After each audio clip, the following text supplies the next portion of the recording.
मी Yogesh modak, Tapi bio fertiliser प्रतिनिधी. आज आपण आलेलो आहोत राऊरी या गावी, तालुका हिंगोली, जिल्हा हिंगोली. प्रगतशील शेतकरी नरेंद्रभाऊ डोरले यांच्या 3 एकरच्या हळदीच्या प्लॉटवरती आलेलो आहोत सर्वेसाठी. तरी नमस्कार दादा. नमस्कार सर. तुमचा परिचय सांगा. माझा परिचय, माझं नाव नरेंद्र बालाजी डोरले. हां, मी राहुली गावाचा. बरं. साहेब, यावर्षी तुमची हळद किती होती? यावेळेस आमची हळद 3 एकर आहे. हां, 3 एकर आहे. तुमचा 3 एकर हळदीला खर्च किती झाला? 3 एकर हळदीला आमचा जवळपास खर्च 1,75,000च्या वर झाला. 1,75,000 रुपयाच्या वर.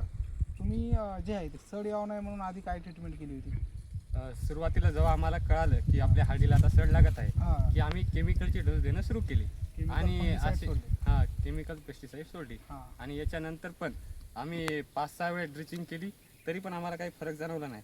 आता तुम्ही बघू शकता की हळद आता पण त्याला सड आहे आणि माल पण भरला नाही, छोट्या शेंगा आहेत. खूप मोठ्या प्रमाणात यावर्षी जे आहे ते शेतकऱ्यांच्या हळदीला सड आहे आणि माल पण जसा पाहिजे तसा नाही आहे.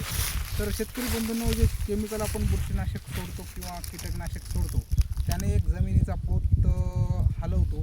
तुम्ही जर का कोणत्याही पिकात आपल्याला जर का शेती करायची असेल, विक्रमी उत्पादन घ्यायचे असेल, तर आपल्याला मातीवर काम करणं गरजेचं आहे. पिकावर न काम करता आपण मातीवर काम केल्यानेच आपले जे आहे ते हळद जे आहे ती कोणत्याही वातावरणात आपली हळद कोणत्याही रोगाला बळी पडणार नाही.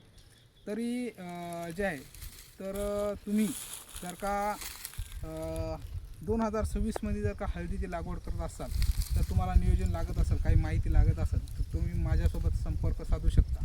धन्यवाद.